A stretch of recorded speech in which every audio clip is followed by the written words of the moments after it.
What is up, everybody? Welcome back to Dudes Who Bet Daily. I'm here by myself to start the show. Magic is on his way, so we'll see if he gets here in time. Papa Dude, he's subbing today, substitute teaching. So I think out of the three of us, even though I'm here by myself, I'm winning because I wouldn't want to be driving in LA traffic as Magic is doing right now, and I certainly would not want to be subbing. So here with you guys, thankful to be here with you guys for another week. We kick off another week of Dudes Who Bet Daily.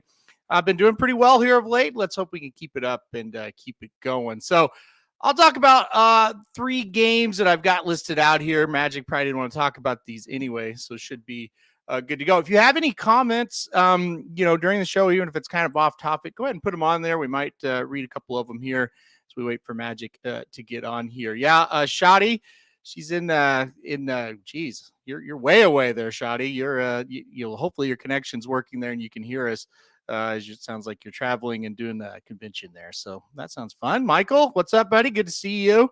See you in person for the first time, I'm guessing, in a few weeks there at Santa Anita. That should be a lot of fun. Going to meet some new people. We usually do at the Breeders' Cup. I would imagine you're going to be one of them. All right, let's get to it, though. Like I said, throw in the comments if you want. But we're going to talk about Braves Phillies.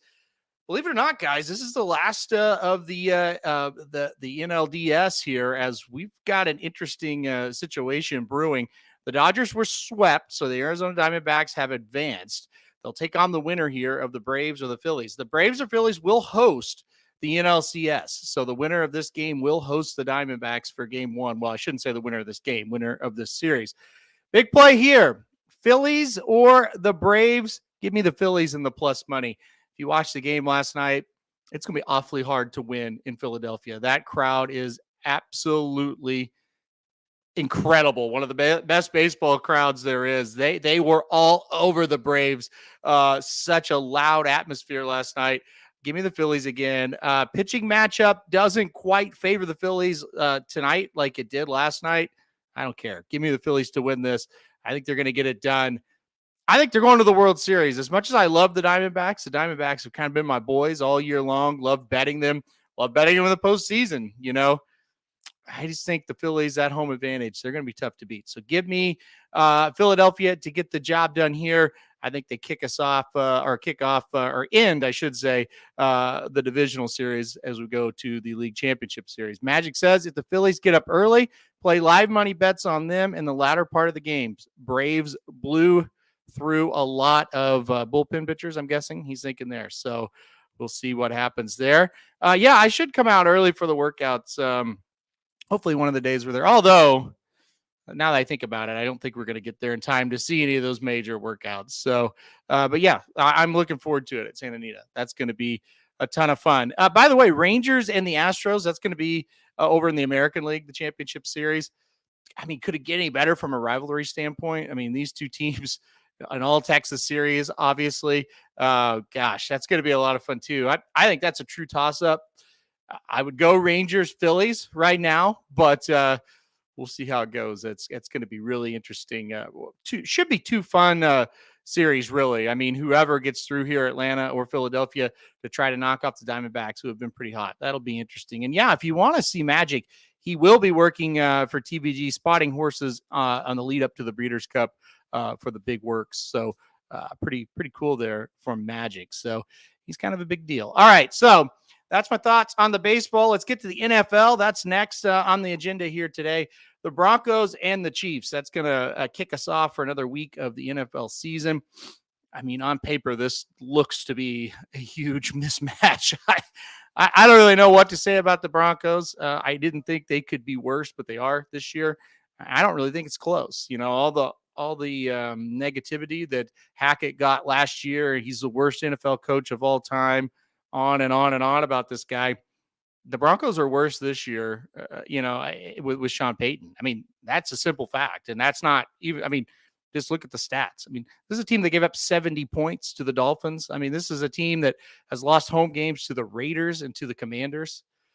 This is a bad football team. I guess add the Jets with Zach Wilson in there as well. They lost at home to them. This team's horrible. And 10.5 points. I mean, it always is a lot to cover in the NFL. Chiefs really haven't been playing that well. I think they'll be ready to go. I think they'll play really well. So give me the Chiefs minus the 10.5. I think the total goes over 47. I really like the Chiefs team total over tonight as well. You look at this defense. I mean, they're giving up points to everybody they play. Now they play a Chiefs offense that's pretty solid. I think the total goes over as well tonight. Another thing that I don't think a lot of people are talking about with Kansas City, they would probably have a losing record if not for their defense. So that's the other kind of thing about it. I think in the past, when you played the Chiefs and you went in there, you thought you could score on them a little bit, kind of keep it close, maybe would cover a 10.5. I'm not so sure you can do that this year. And especially with the Broncos offense, it's really not any better, if not worse again this year than last year. So total disaster there in Denver. I think the Chiefs get it done pretty easily tonight. I'll take the Chiefs minus 7.5, and I'll take the over in the total and the team total. Finally, selfish one for me. The NHL started on Tuesday, but the St. Louis Blues will open up tonight. So I've got that one on the rundown for the last one here. The Blues open up on the road against the Stars tonight. Stars are a big favorite, minus 220. That total sitting there at 6.5. Papa Dude's got an NHL game we'll talk about next for his best bet. But for me, this game in this season is a big one for the Blues. They've got to kind of rebound from what was a pretty pathetic first 3 quarters of the season, basically. So we'll see what happens tonight. Tough matchup with the Stars. Go ahead and give me the plus money on the Blues. I think they're going to get it done tonight. Give me the Blues and give me the total to be over that 6.5. I think over 6.5 is the better play than taking a side.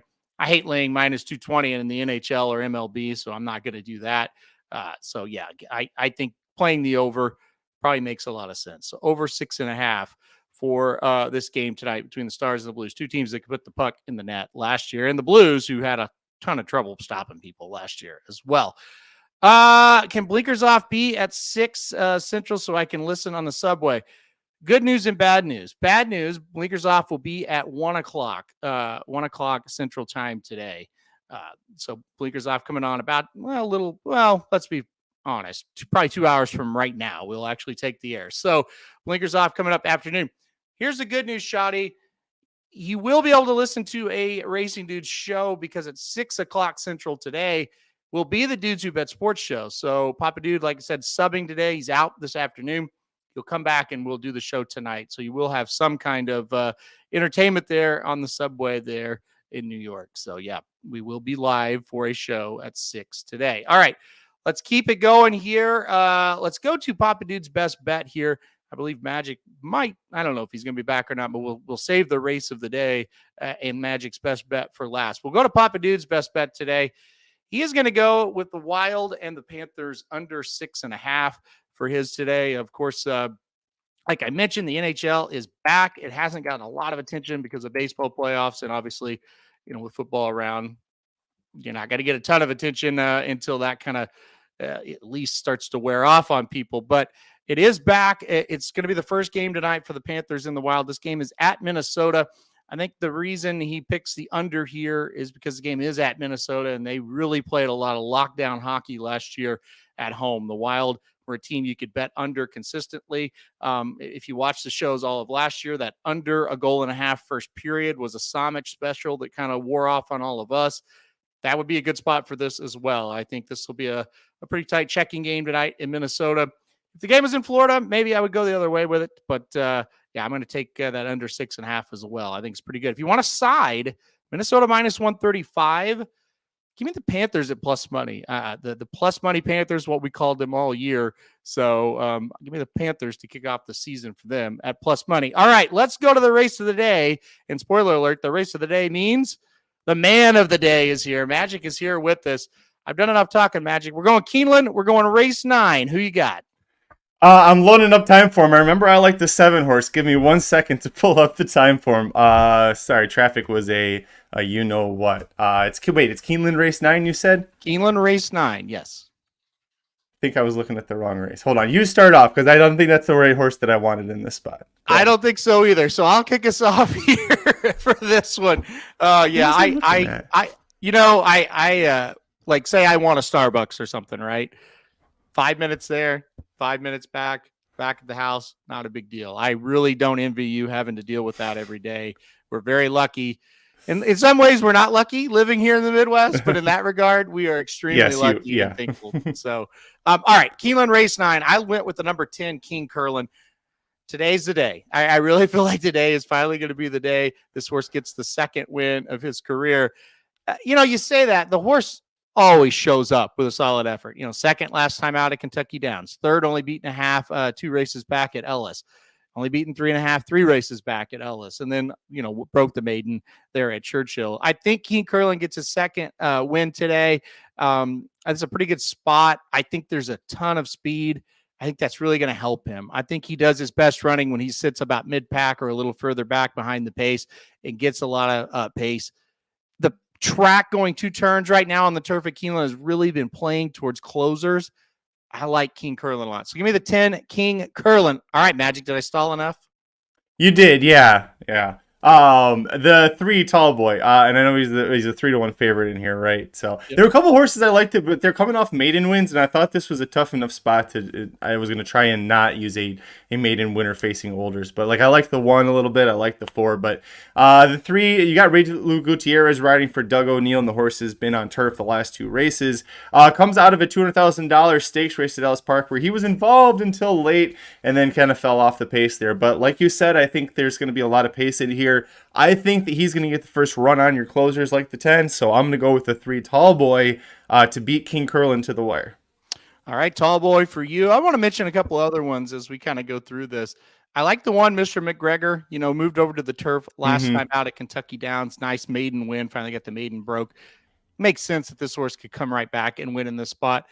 The bigger price that I like, the number 6, Gatlinburg. I think this horse is pretty interesting. So, moved over to the turf for the first time 2 races back at Horseshoe Indianapolis and blew out maiden special weight field, winning by almost 5 lengths.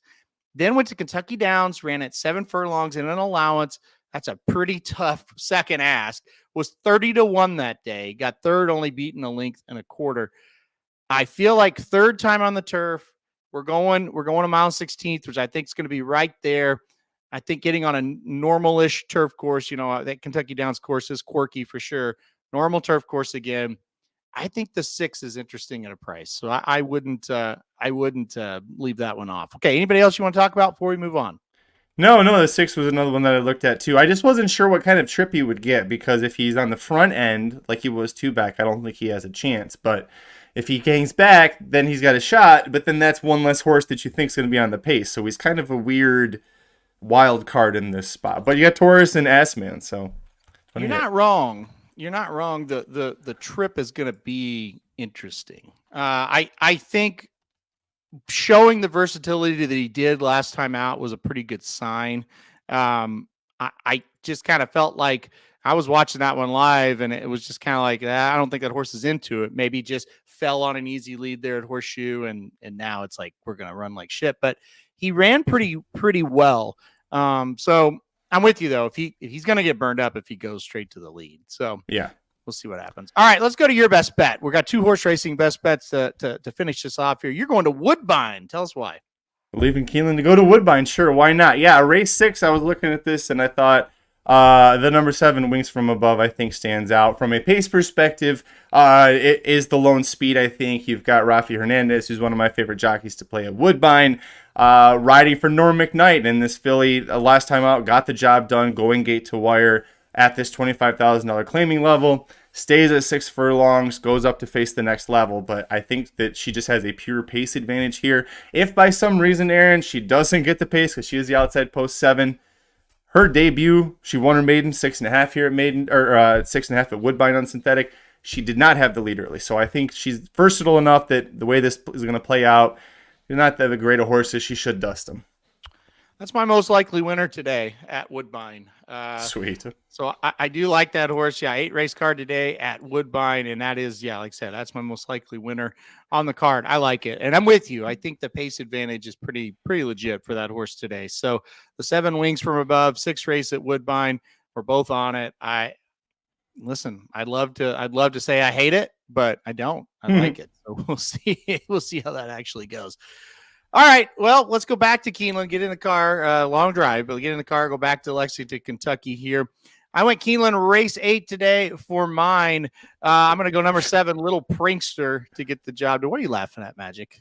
You hate I just this? remembered when we were in, I think we were in Lexington, right? When Dan made Jared drive him all the way to or was it Louisville? Made him drive him all the way away from the track to go get breakfast and then come all the way back when he could have just dropped Jared off at the track first. Yep. And that would have been the right thing. I'm thinking we should have just done Keeneland, and then driven to Woodbine instead of doing Keeneland, Woodbine back to Keeneland. But that's I wanted to put the miles on the car, Magic. So. Really, I was just thinking about how pissed off Jared was that he missed the first hour and a half of Breeders' Cup that day. I think the funniest thing about it is I think everybody in that place kind of had the we could look into the future and see that's exactly what was going to happen. It's okay, it's an hour for the Breeders' Cup. You're going to have to go into the city because this guy doesn't even know where he's going, and then come all the way back to Churchill, get in. Even if it goes perfect, you're going to have trouble. Needless to say, it did not go perfect. So. No, it did not.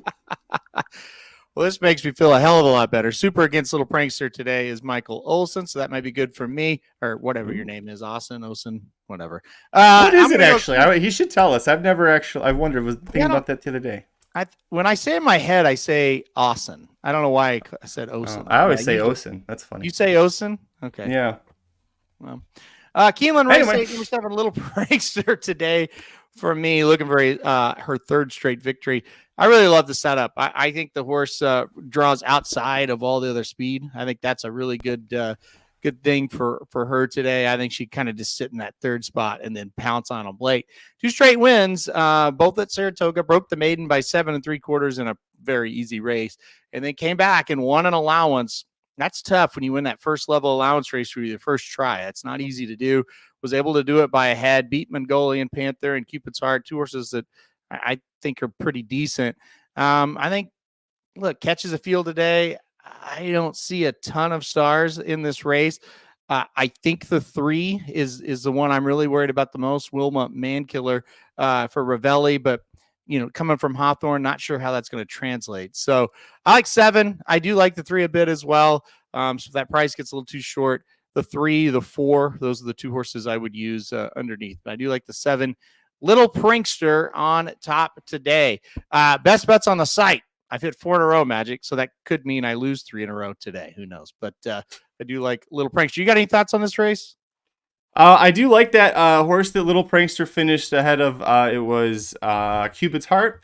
Literally a week ago today, Cupid's Heart was in the race of the day for Dudes Who Bet Daily at Belmont at the Big A. Came from last to get 3rd behind my pick, Portage. Just want to throw that out there. Good job. He came back with a good figure, so I think that helps further helps Little Prankster here. Yeah, those 2nd and 3rd place finishers of that race with Little Prankster, they came back. They did not win, but they did get the solid speed figures to kind of back it up. So yeah, we'll see. Yeah. Michael says his knock on the 7 facing too many small fields. However, he's only facing, or she, I should say, is only facing 7 today. So I don't know. I mean, the problem that I had with the rest of these horses is that they weren't great. It's not a great field. I do respect Cherie DeVoe a lot, though. So I could see her, pulling off the upset with a 4. That one is dangerous for sure. All right. That will do it. Magic, you got here late. You had anything to add to anything we talked about before you got here? No, I mean, you read off my stuff in the chat. The Magic Mike show will be live at 5 Eastern, 2 Pacific with Keeneland Saturday late pick 5. We had another Frankenstein ticket that hit. So we're giving out the right horses. We're just not putting them in the right combinations together. So, but we're doing well. So tune into that 5 Eastern, 2 Pacific. Remind me what time you're going to be live with your shows today. I heard you, Shadi was talking about it, but I was coming in the door when I heard it. Yep, we're going to be live from Blinkers Off at 1 p.m. Central Time. That's going to be a fun show today. And then also, we're going to be live for Dudes Who Bet Sports at 6 p.m. Central Time, talking all things sports. We'll talk a little racing probably on that one as well. So those are the 2 today. And then, like I said, your normal time. So that'll be fun as well. I may join you for that one. I may just sit in the corner. I mean, I'm not going to say much, but right. Sit back there and make faces and snide comments in the chat. Yeah. Uh-huh. You guys have done a really good job with the combined tickets lately. So Congratulations. That and a dollar will get you an apple from the store out here. What knocked you out last week? Oh, up to the mark. So you had Gina Romantica? Oh, no, she was before that? Okay, yeah, no, Gina got it. Gina and up to the mark. So I lost both photos. I was single to In Italian and single to Master of the Seas. Ooh. Yeah. What knocked Somich out? You got any idea? I think the turf sprint. I don't think he had Arzak. Okay. So he had Gina Romantica? Because that would have been... That's who knocked me out. That's why I was wondering who knocked you out. Oh, no. I guess we didn't Frankenstein it then. You're right. Neither of us had Gina Romantica. I kept thinking that race was in earlier in the card. No, sure wasn't, unfortunately. Damn. That card, I hit the early pick 5, and I would have hit the late pick 5. Yeah. I should have known that because of the Rockets. I did know that because of the Rockets video. Yeah. The Master of the Sea, I don't know if you guys will talk about Liquors Off, I'm sure. The Master of the Seas photo. Ooh. That was the difference between losing a couple hundred on the day and for me profiting a few hundred on the day. And I know Jared was in the same boat. And you had started so well with your early picks. You hit that early pick 5. Yeah. And then those two photos, especially when I won the Ugiri photo, single to Ugiri, I was like, this is my day. And then I lost the next photo, lost the next photo. And I was like, well, that's what I get. I win one photo, lose the next two. I think I had, and don't quote me on this, because I had a Saturday. Let's put it that way, with the OU game and everything that happened on Saturday. But I think my top pick hit 5 out of the first 6, maybe. And sounds right. When you do that, you're going to hit the pick 5, obviously. And I was rolling. And like I said, In Italian loses a tight one. Master of the Seas, I was the same as you guys, had that horse on top, loses a tight one. So it was a good day that almost could have been like the epic day if those two come in. But yeah, In Italian, just to talk about it real quick, I didn't see any excuse, honestly. Just got beat. I mean, the horse that beat her ran fantastic, but just got beat. In Italian has no excuse. Master of the Seas, I don't know how he lost. I watched it. I watched the replay knowing the result, and I said, he didn't lose. What is going on? Did he get DQ'd? And then they slow that thing down. It's like, holy shit, he lost. So that's just one. If you supported up to the mark, great. You got it. That's amazing. If you supported Master of the Seas, you probably didn't deserve to lose. Not that you didn't deserve to win. If you had up to the mark, you certainly did. But neither one of those horses deserved to lose, is I guess what I'm saying. So. As the inquiry kept going, they kept showing it in slow-mo. I went from going, I think I got this, to please just let it be a dead heat. Just let me dead heat this and I'll take half the winnings. Just let me dead heat this. Yeah, I knew the result when I actually got to watch it, and I'm sure if I was watching live, like say we were live or something, I would have been like, surely you got that, right? And then with each passing moment, you're like, shit, he didn't get it. So, and then there's the part of you that's better that's mad about what happened and heartbroken and pissed and angry. And then there's the horse racing fan that's like, what you just saw, like you put the horse number 1 in the country. Off of that effort, which I agree with, by the way. I didn't think it was that controversial to do, but no, it's just like you see that, and as a fan, you're just like, I can't even. All right, no, I got beat by an epic performance from up to the mark. Yeah. All right. Yeah, no, I am really shocked, by the way, because I vote in the NTRA poll. You'd rank the top 10 horses in the country, and I put up to the mark number 1 and Archangel number 2. I debated it for a while, but I thought, 3 straight grade 1 wins, all different distances, beating these international horses that is really tough for our turf horses to do. I think he's earned it. I think he's definitely. I went into the poll thinking he probably still will be like 2 or 3, but I was shocked to see me and Marcus Hirsch were the only 2 people that put him number 1, and I guess he kind of called that out on Twitter or something. So, but yeah, I certainly didn't think what I was doing was a hot take. I thought, well, it's pretty clear to me he's number 1, but I guess not. And by the way, I think he was like number 7 or number 5 or something in the overall poll. I can't even remember. So. Yeah, too far down. Way too far down. Yeah, but anyway, epic performance, like I said. All right, let's get to the picks. Get you out of here. I'm going to go with Little Prankster in the 8th race today. at Keeneland. You're going to go number 7, Wings from Above, in the 6th race today at Woodbine. Papa Dude going Wild Panthers under 6.5. All right, guys, we're going to get out of here for this one, but we'll see either you or either Magic, I should say, or me all day long today, because we'll be everywhere on the channel. All right, guys, we'll see you in a couple hours.